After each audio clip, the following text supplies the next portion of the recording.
Hi there, this is Dr. Lisa Moyer from the School of Family and Consumer Sciences at Eastern Illinois University, going over instructions on how to develop an annotated bibliography.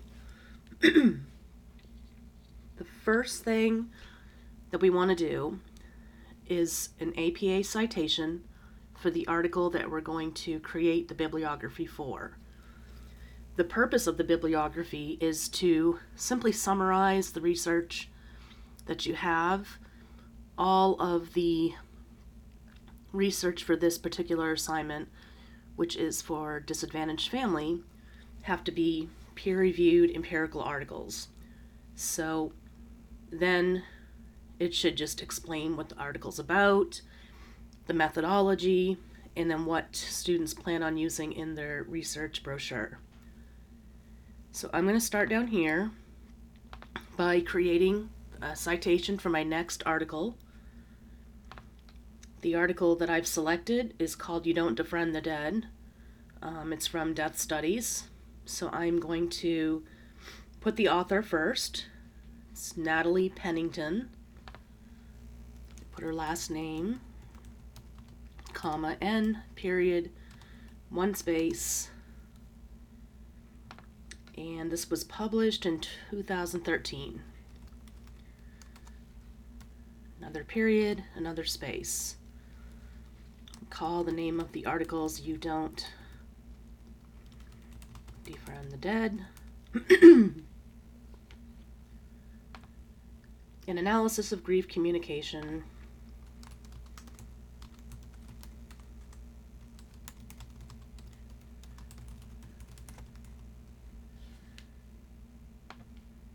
By college students through Facebook profiles.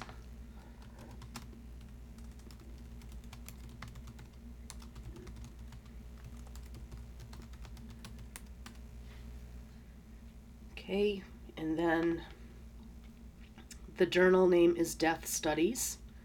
The volume number is 37.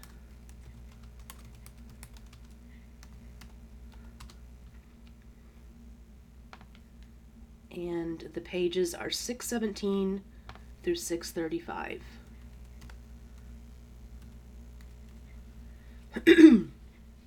There are a couple of things I need to go back to do to make sure this is APA formatted. I'm going to highlight the entire thing, and then I'm going to go up here and pull the bottom tab,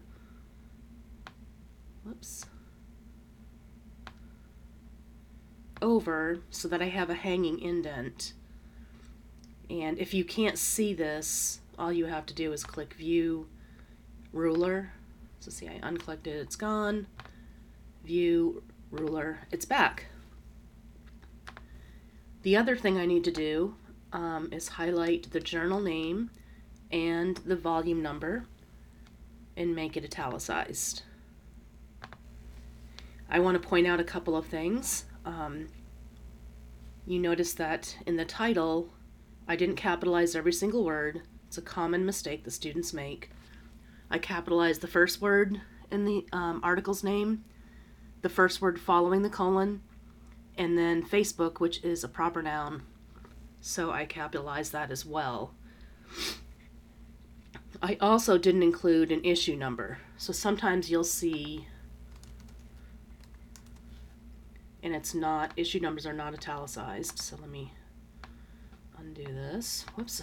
Can't just select these.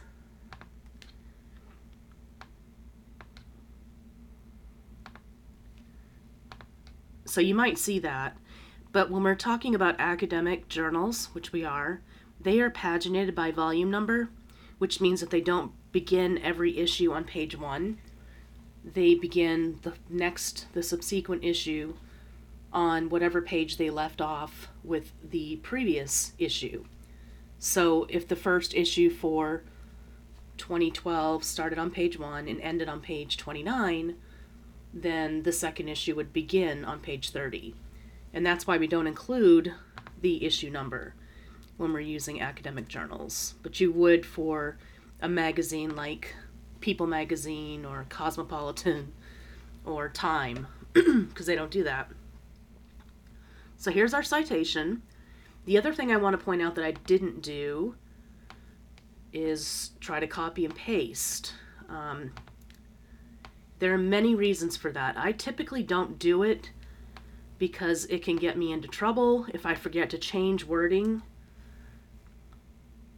or alter it, and you can see what happened. I'm not even sure it's in the same, so this is Times New Roman, and this is Cambria. They're not even the same font, so I'm going to have to rewrite it anyways. And oftentimes there's a shadow behind the words when you copy and paste from sources that teachers can see, and it's very frustrating because we know that's what's happened. I always write out my citations from scratch, like the very beginning, just like when you're cooking from scratch. I don't use APA citation software, although I do understand that people do, including some of my colleagues, only because the very few times I've encountered the software, either through grading or trying to use it myself, I have found that it makes mistakes. And that worries me. So I would rather do it by myself. I want to make sure that it's correct. And oftentimes I'll correct a student citation and they'll say, but I used the software. Well, that's fine, but clearly it's not perfect. It still made a mistake. So you do have to know how to do this. Up here was my first reference, you can see. And I had more than one author, so I had to use the ampersand between the author's names and add a comma, which I would after every author name until the last one. And so for the citation that we just used, there was only one author. So I didn't have to do that. I'm going to bring my little hanging guy back because I don't need him now. Go back to the article. I apologize. I have a frog in my throat today. So I read this article ahead of time to make sure that it's relevant to the research that I'm doing. I started by reading the abstract, discovered it is an empirical article. I see they did 43 in-depth qualitative interviews. So this is something that I can use, I know, because it has to be an empirical article from a peer-reviewed journal. I looked up death studies to confirm it is a peer-reviewed journal, and it is. So I'm okay there. And then I read the article. So I'm obviously not going to read it here, take up more time than necessary. I'm going to scroll down to method. And the very first thing I need on my bibliography is just a sentence or two describing what the study was about. Pennington investigated how college students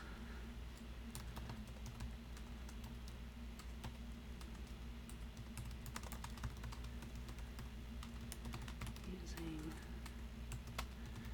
social media website, Facebook. So that's just generally, what the article was about. Notice that I wrote about it in the past tense. When you're writing up research, you write it in the past tense. So they investigated. And up here, the same thing. Marwick and Ellison. I didn't use the ampersand here because you don't within the text of a document. Only if you're listing the authors in parentheses or within the reference list. So Marwick and Ellison examined how individuals display grief on social media websites like Facebook. And then you see the sample consisted, so everything's in the past tense. The other thing I want to point out is I don't write the article said, or the article studied, or the article showed, or the article discussed. Many times I see these phrases and the article doesn't do anything, it's the authors. So you want to reference the authors. And that way it's also not vague. There's usually more than one article in a paper, and you don't want to just say the article said. You want to talk, and you can't refer to just the journal, which students try to do, because you can have an article from more than, you can have more than one article from the same journal source. So you always reference their last names. Okay, so back to the article. I see that they did in-depth interviews. They're giving a lot of information here about the first wave occurred in December 2010, the second wave in January 2011. They describe what they asked people to do. They then decided that they had to include the second wave because they needed more information.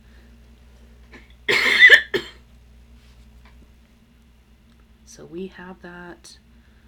And then they talk about how long the interviews were, where they took place, examples of questions, blah, blah, blah. So what I'm interested in is knowing what their final sample size was and some of the characteristics about the participants.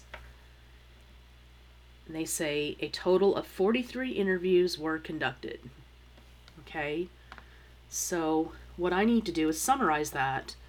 I don't have to put all that information. I just say investigated using the social media site, Facebook. Interviews with college students were conducted, and I'm going to put N equals 43. The N is the statistical symbol for the number of people in the study, and I have to italicize it because it's a symbol. Notice there's a space before and after the equal sign, and it's in parentheses. Were conducted by, I won't say by, 22 women, 21 men, with 22 women or female and 21 male. And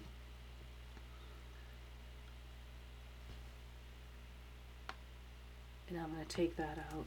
Interviews were conducted with 22 female and 21 male college students. The average age of the participants was, I'm going to go back here because I knew that they reported it. It's 19 with a standard deviation of 1.41.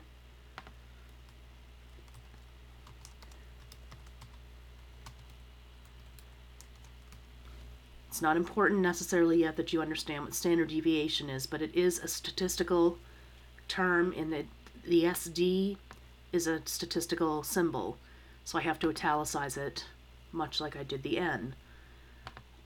And then notice again, space before and after the equal sign. Period. They really didn't give a whole lot of other information about the participants, so I really can't either. You just want to give enough that the reader understands how big your sample, or how big the sample was, how they collected the information, so they have a general idea of what was done. Then I'm going to go down to the results.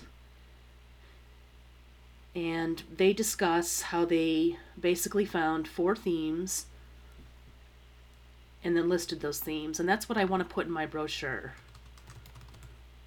The findings showed that there were 4 common themes across the interviews.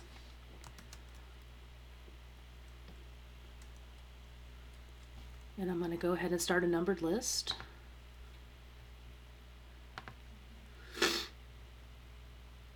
You don't defriend someone just because they died.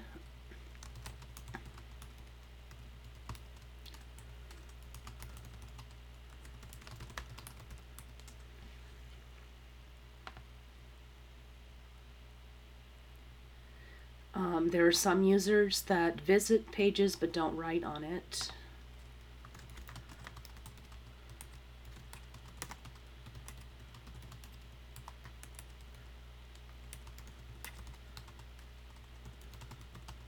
Choose not to comment. There are users that do choose to comment Deceased. It's not their website. Profile page.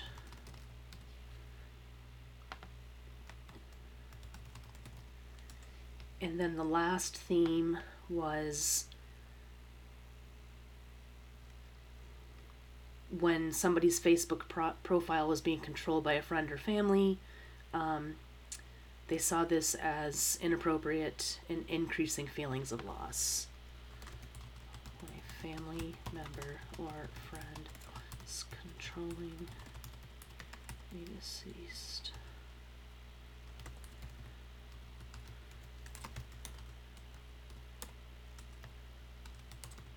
Post-death.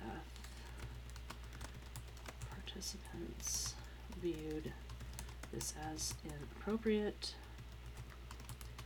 and said it increased feelings of grief and loss.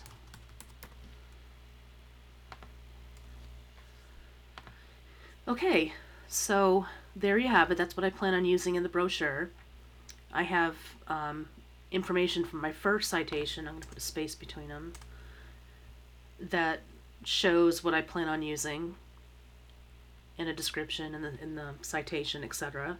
And now I have my second one. You need 5 altogether for the brochure assignment. And as you go into, it's already formatted because it knows I'm going to do an APA citation. So as you format the next one, you just go through it the same way that I just did and showed you. Don't make this assignment more difficult than it needs to be. Keep it simple. Stick to what's required. And remember that when you go to do your brochure, this information is going to save you a lot of time and make it much easier to put together. Okay, that's all I have. Thank you.